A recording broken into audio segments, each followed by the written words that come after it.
Un dernier petit vidéo sur le laboratoire centre de masse parce que ça pourrait vous aider pour l'examen final. Donc, je vous rappelle ce que c'était. C'était trouver le centre de masse d'un objet. L'objet, c'est un équerre de menuiserie. On vous fournissait une corde, une masse, une grande feuille de papier et une règle de 40 cm. Première page, je vous ai déjà expliqué là, comment on pouvait calculer le centre de masse d'un objet qui n'a pas une forme régulière, si on veut. À la deuxième page, à partir de là, on vous demandait d'écrire, de penser votre propre manipulation là, pour permettre de trouver le centre de masse. Je vous ai posé la question en classe, il y en a qui m'ont répondu. L'équerre est ici, avec toutes les dimensions notées. Puis il y avait des trous de fait dedans. Okay? On a fait rajouter des trous. Ces deux trous-là sont en plein centre, puis lui, il a été mal fait, là, il n'a pas été fait au centre. Puis on fixait au mur quand on faisait l'expérience. Moi, quand je la fais, je fixe un genre de clou au mur ici, avec une pesée et une corde là, qui permet de bien voir la verticale. Donc, il y en a qui me l'ont proposé. Ça contient l'objet par un point. Ça revient à dire d'insérer mon équerre sur le clou comme ça. Puis évidemment, ça ne restera pas comme ça quand je vais lâcher. Elle va se déplacer légèrement, puis elle va s'ajuster.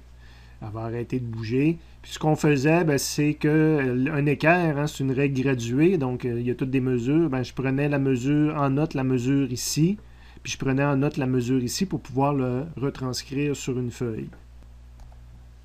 Après ça, on enlevait notre équerre, on la tournait, puis on la rentrait dans cet autre trou-là. Il y a un trou qu'on n'utilisait pas. Je n'ai pas le temps de vous expliquer pourquoi, là, mais il ne servait pas à rien. La corde, elle ne croisait pas deux fois l'équerre. Donc, évidemment, quand je lâchais ça, l'équerre bougeait, puis ça en venait à peu près comme ça, si j'ai bonne mémoire. Puis là, encore une fois, je notais la position de la corde ici par rapport à la règle graduée de l'équerre, puis la position ici. Puis je pouvais rapporter ça sur une feuille de papier après. On s'en allait, on s'en allait, comme mentionné, sur une feuille de papier. Puis on déposait notre règle sur une feuille de papier, puis on avait noté 4 points. On traçait sur la feuille de papier, on enlevait l'équerre après, là, puis on traçait les deux lignes qui correspondent à tantôt notre pesée qui tombait. Évidemment, ça passe par le centre de certains trous. Puis moi, ce que je faisais, c'est que je fixais mon point X0, Y0 dans le coin ici, là, contrairement un petit peu à ce qui est expliqué dans la manipulation. Moi, j'aime toujours déposer mon objet là, qui va vers le haut puis vers la droite. Fait que mon point X0, Y0 était ici. Évidemment, on avait noté toutes les dimensions. Comme je vous disais tantôt, on prend en note toutes les mesures. Puis on est prêt, en disant que ça c'est le point 0,0, je peux mesurer où est ce point-là, puis en X, puis mesurer où est ce point-là en Y. Puis ça me donne un centre de masse. Il y en a qui appelleraient ça théorique ou expérimental. Moi j'appelle ça expérimental 1, parce que j'ai pris des mesures. Donc c'est basé sur des mesures expérimentales. J'ai pas pris des mesures. Oui, les lignes, c'est des mesures. Là, c'est la pesée qui allait vers le bas. La deuxième façon de le calculer, là, ça va être la géométrie qu'on va utiliser, mais pour moi, c'est une expérimentale aussi parce que toutes ces mesures-là, je les ai mesurées et j'ai peut-être fait des erreurs dessus. Donc, à la prochaine page, on nous demandait de peser l'équerre. Personnellement, quand je l'ai fait, je n'ai jamais pesé l'équerre.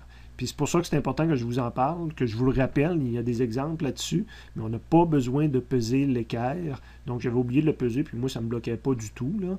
Inscrire les dimensions, je l'ai fait sur la page précédente. Puis là, il nous demandait de calculer l'aire. Donc, évidemment, j'avais 4 sections. Ça, c'était l'aire d'un rectangle. Puis j'étais obligé de négliger le trou parce qu'il n'est pas au milieu. Je l'ai quand même enlevé, c'est vrai. J'ai quand même enlevé l'aire du trou. C'est un trou de 10 mm de diamètre. Donc, on utilise la bonne formule, puis on enlève l'aire du trou. A2, même chose, c'est l'aire d'un rectangle, donc 72 par 38, moins le trou. A3, 155,6 par 38, puis lui, il n'y a pas de trou dedans. Puis A4, 178,8 fois 38,1, moins le trou. C'est tous les calculs que j'ai fait ici. Puis j'avais 4 R en millimètres carrés. Prochaine page, on nous demandait de calculer la masse de chaque équerre. Okay? Ce que je fais, moi, c'est que je ne la connais pas, la masse de l'équerre, parce que dans le fond, la masse de l'équerre va être proportionnelle à l'air, à la masse de chacune des sections. Si on connaît la masse unitaire de 1 mm² de l'équerre, la masse de chaque section va être proportionnelle à son aire. Plus que la section était grande, plus qu'un des rectangles était grand, plus qu'il y avait de masse. Okay? Donc, ce que je fais, c'est que je calcule le 30,653, c'est mon R en millimètres carrés que j'ai calculé tout à l'heure. Puis je dis, ben la masse de la section 1, c'est cette R-là, fois une masse unitaire que je ne connais pas. Puis M2, même chose, ça c'est l'air en millimètres carrés fois la masse unitaire, l'air en millimètres carrés fois la masse unitaire, puis l'air en millimètres carrés fois la masse unitaire. Puis la masse totale, ben, c'est ces 4 chiffres-là additionnés, fois la masse unitaire que je ne connais toujours pas. Donc la masse totale, c'était 45 509 masses unitaires.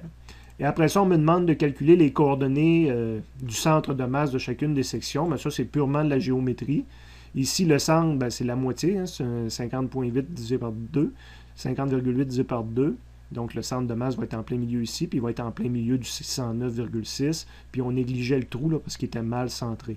Deuxième R, A2, ben, on est en plein milieu, donc 50,8 plus la moitié du 72, ça me donne la coordonnée en X, puis au milieu de 38,1.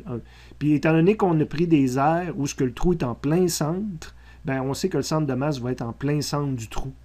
Okay? Puis j'ai pas besoin, comme j'ai mentionné en classe, des fois, quand que le trou ici, j'aurais toujours pu l'analyser. J'aurais pris l'air A1, puis j'aurais pris l'air du trou, puis j'aurais considéré que c'était un air négatif. Mais le problème, c'est qu'il n'était pas centré, puis je ne connaissais pas sa position, donc on l'a vraiment négligé. Donc, deux stratégies, soit que tu t'assures que le trou est en plein centre, soit que le trou, tu dis que c'est un air, c'est une masse négative là, dans ton calcul.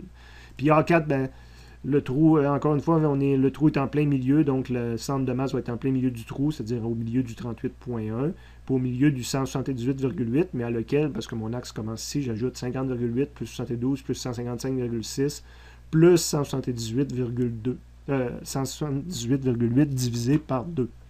Donc, tu fais tous ces calculs-là, ce qui était fait ici. Puis à la fin, tu fais ton centre de masse. Donc là, ça, c'était mes calculs de ce que je viens de vous faire rapidement. Puis à la fin, tu fais les calculs du centre de masse. Donc M1 X1 plus M2 X2 plus M3 X3. Donc ça, c'est mon M1 fois, avec le MU, fois le X que j'ai calculé ici. Puis après ça, ça c'est ma deuxième masse fois MU, fois le X2 qui est ici. Troisième masse en fonction de MU fois son X. Puis quatrième masse MU fois son X, puis on divise par la masse totale qu'on avait calculée en haut, 45 509, ce qu'on s'aperçoit que c'est que toutes les MU disparaissent. Je vous disais, on ne connaît pas la masse de l'équerre, on ne l'a jamais mesuré, puis c'est pas grave. Et ça me donne une valeur, puis c'est une valeur assez proche du croisement de mes deux X tout à l'heure. Okay? Donc, quand on ne connaît pas la masse, là, c'est la technique qu'on utilise, qui était expliquée également dans ces gains. Je n'ai pas continué le reste du lab, mais j'aurais fait la même chose en Y. J'avais commencé à calculer mes valeurs Y. Donc, encore une fois, c'est de la symétrie tout simplement. Ben, je l'avais fait tout à l'heure, je vous l'avais expliqué. Oublions ça, mais je pourrais faire la valeur en Y. Puis à la fin du lab, ben, on comparait nos valeurs théoriques avec expérimentales, puis nos erreurs. Il me reste ça à faire là, pour la prochaine année. Et voilà, ça complète ce vidéo-là pour vous expliquer la technique quand on ne connaît pas la masse. Si vous avez écouté le vidéo complet, s'il vous plaît, envoyez-moi un courriel et mettez dans l'objet cette fois-ci, on est toujours dans le thème de Noël, le Grinch. Hein, écrivez le mot Grinch dans votre objet, puis je vais savoir que vous avez écouté ce vidéo-là. Merci, bye bye.